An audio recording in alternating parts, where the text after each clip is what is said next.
안녕하세요. 대기업에서 게임 산업을 담당하고 있는 담당 멘토 김기동입니다. 자, 오늘은 장밋빛 전망으로 기대가 되고 있는 데브시스터즈 함께 살펴보도록 할 텐데요. 일단 저희가 함께 데브시스터즈의 주가의 상승 이유 좀 분석을 해보는 시간을 가져보도록 하고요. 그 이후에 규모 1위 시장이라고 할 수 있는 미국 시장의 진출에 대한 기대감이 있다고 하는데 여기에 대한 내용도 살펴보도록 하겠습니다. 이제 마지막으로 데브시터즈의 차트를 좀 저와 함께 크게 본다고 하시면 최근에 50주 신고가를 돌파할 가능성도 좀 보이고 있는 모습을 보여주고 있기 때문에 추가적인 상승을 위해서 50주 신고가 돌파를 위해서 필요한 게 어떤 게 있을지 어떤 부분들 지켜보는 것이 좋을지를 제가 여러분들에게 자세하게 설명해 드릴 테니까요. 영상 시청해 주시기 전에 구독과 좋아요 한 번씩만 눌러 주시기를 부탁드리도록 하겠습니다. 일단 데브시스터즈 같은 경우에는 실적이 이렇게 나오는 모습을 보여주면서 이렇게 주가가 좀 급등을 하고 있는 좋은 모습을 보여주고 있죠. 이렇게 좀 상승을 한 이유 어떤 게 있을까요? 일단 두 가지가 있다고 볼 수 있겠습니다. 첫 번째는 일단 데브시스터즈 같은 경우 1분기에 긍정적인 실적을 보여줬기 때문이다라고 여러분들에게 말씀을 드려볼 수 있겠고요. 두 번째로는 쿠키런 IP 인도 시장 진출에 대한 기대감도 이렇게 주가 상승의 원동력으로 작용한 것으로 좀 보이고 있습니다. 이 어떤 내용인지 혹시 모르시는 분들이 계실까봐 간단하게만 설명을 드리면요. 데브시스터즈 같은 경우에 1분기에 실적이 좀 긍정적인 모습을 보여줬습니다. 매출액은 595억, 그리고 영업이익 같은 경우 81억 원대를 기록을 했고, 당기순이익 95억 원을 기록을 하면서 이렇게 흑자로 전환하는 좋은 모습을 보여줬다고 볼 수 있겠습니다. 이렇게 좀 좋은 모습을 보여준 이유, 이 쿠키런 킹덤이 긍정적인 매출 추이를 나타나고 있고 비용을 효율화했기 때문에 이러한 정책에 따라서 손익 구조가 좀 개선된 것이 좀 중요하다고 볼 수 있겠죠. 그래서 첫 번째는 쿠키런 킹덤의 영향이라고 볼 수 있겠고요. 두 번째는 이제 비용 효율화로 인한 이 손익 구조 개선이다라고 볼 수 있겠습니다.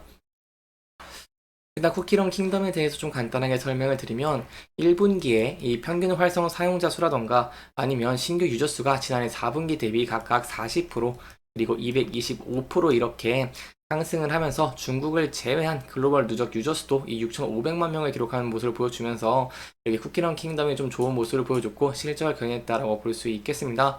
이 손익구조 같은 경우에는 데브시서즈가 계속해서 좀 적자를 내다 보니까 여기에 대해서 좀 노력을 했고 이렇기 때문에 좀 손익구조가 개선됐다라고 볼 수 있겠습니다.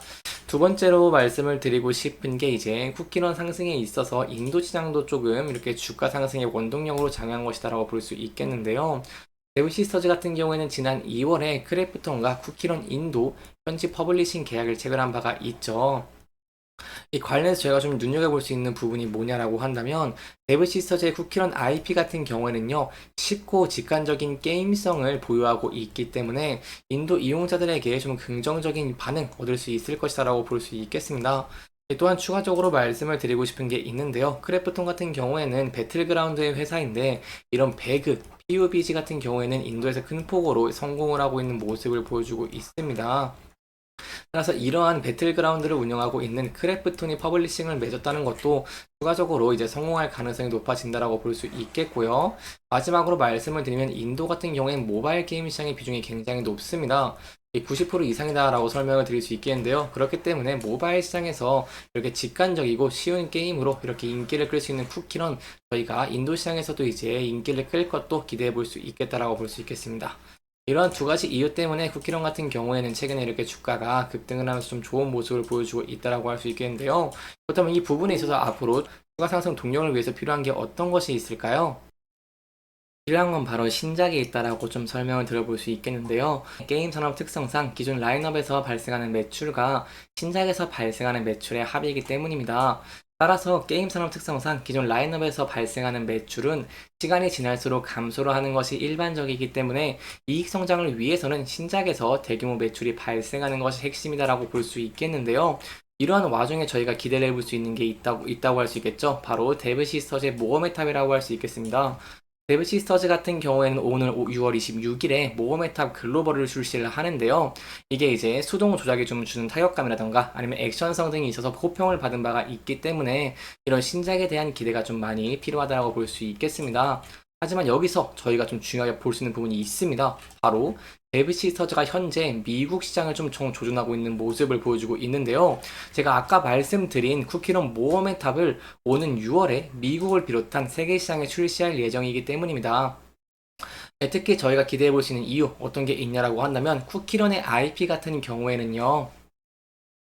특히 미국을 중심으로 서구권에서 팬덤을 보유하고 있기 때문에 주목해 볼 수 있겠다라고 할 수 있겠습니다. 데브 시스터즈 같은 경우에는 지난 1월에 이런 신작의 글로벌 비공개 베타 서비스 CBT를 진행을 했었는데요. 테스트 기간 중에 참여자 과반수가 해외에서 접속을 했었고 그 중에 미국 사용자가 가장 많았다고 합니다. 따라서 저희가 글로벌 게임 시장 점유율을 봤을 때 가장 시장 규모가 큰 미국 시장에서 쿠키런 모험의 탑이 흥행하는 것도 좀 기대해 볼 수 있겠다라고 할 수 있겠습니다. 이런 미국 시장 얼마나 클까요? 일단 연간 648조 원 가량으로 세계에서 가장 규모가 크다라고 할 수 있겠고요. 게임 인구 같은 경우에는 2억 명으로 좀 추산이 되고 있는 모습을 보여주고 있습니다. 또한 시장 규모라던가 아니면 게임 인구 모두 국내 6배에 달한다는 분석이라고 할 수 있겠고요. 그동안 미국 시장 같은 경우에는 콘솔 게임이 주류라 가지고 진입 장벽이 좀 높았지만 최근에 한국이 강점을 가진 모바일 게임의 인기도 좀 올라가고 있는 추세다라고 볼 수 있겠습니다. 이러한 미국 모바일 게임 시장 같은 경우에는요, 올해 1분기 매출이 전년 동기 대비 15%가량 성장을 하면서 약 8조 7,500억 원을 좀 달하는 모습을 보여줬고요. 이는 코로나19 사태가 진행됐던 2021년 2분기 이후 사상 최고치를 경신한 것이기 때문에 저희가 앞으로 쿠키런 이런 모험의 탑이 미국에서 흥행하는 것도 좀 기대를 해볼 수 있겠다라고 볼 수 있겠습니다. 여기까지 이제 쿠키런에 대한 내용들 살펴봤고요. 차트적인 내용 간단하게 살펴보도록 하겠습니다. 최근에 데브 시스터즈의 주가의 흐름 굉장히 좋다라고 할 수 있습니다. 장기이동 평균선인 481선을 돌파하면서 이렇게 전에 저항을 받던 라인대도 돌파하는 긍정적인 모습을 보여줬죠. 그렇기 때문에 이 부분에서 대응 전략 굉장히 중요할 것 같은데요. 제가 앞서 말씀드린 모험의 탑, 이런 신작에 대한 기대감이라던가 아니면 신작 흥행의 여부로 주가가 상승하는 모습을 보여주게 된다고 한다면 저희가 이렇게 앞서서 이렇게 저항을 받았던 구간대를 돌파할 수 있을지 함께 지켜보시는 게 중요할 것 같고요. 그 이후에 이제 52주 신고가라고 할 수 있는 이 62,700원을 돌파할 수 있을지도 함께 지켜보시는 게 중요할 것 같습니다. 제가 앞서서 이렇게 저항선과 이평선을 돌파했을 때의 사례를 보면은 높은 거래량과 함께 돌파한 것으로 제가 봤을 때 향후에도 높은 거래량과 함께 아까 말씀드린 라인들을 좀 돌파하는 모습을 보여주게 된다고 한다면 제가 추가적으로 상승 추세가 이어지는 것도 기대해 볼 수 있겠다라고 볼 수 있겠습니다. 하지만 항상 리스크적인 측면 존재합니다. 포켓몬 같은 경우에도 이제 단일 IP로 인해서 우려가 좀 많이 시장에서 크다라고 할 수 있겠는데요. 따라서 이런 단일 IP에 대한 우려라던가 아니면 게임의 신작 흥행 부진 같은 리스크적인 측면이 부각되면서 하락하는 모습을 보여주게 된다고 한다면 저희가 이제 앞서 저항을 받았던 이렇게 앞서 저항과 지지를 받았던 라인대에서 지지를 받을 수 있을지 함께 지켜보시는 게 중요할 것 같고요. 그 이후에는 이제 이탈하게 된다고 한다면 전 저점 부분까지 열려있다는 부분도 염두에 두시면 좋을 것 같습니다. 이렇게 이번 영상은 데브 시스터즈의 상승 이유에 대한 내용 그리고 추가적인 상승 동력 확보를 위해서 저희가 어떠한 부분들을 지켜봐야 되는지를 좀 자세하게 설명해 드리면서 진행을 했고요. 해당 영상은 개인적인 의견이 많이 들어갔기 때문에 투자자분들의 주관적인 생각과 해당 내용을 토대로 현명한 선택을 하시면 좋을 것 같습니다. 이렇게 영상 잘 보셨다면 좋아요와 구독 부탁드리면서 오늘 영상 마무리하도록 하겠습니다. 끝까지 시청해주셔서 감사합니다.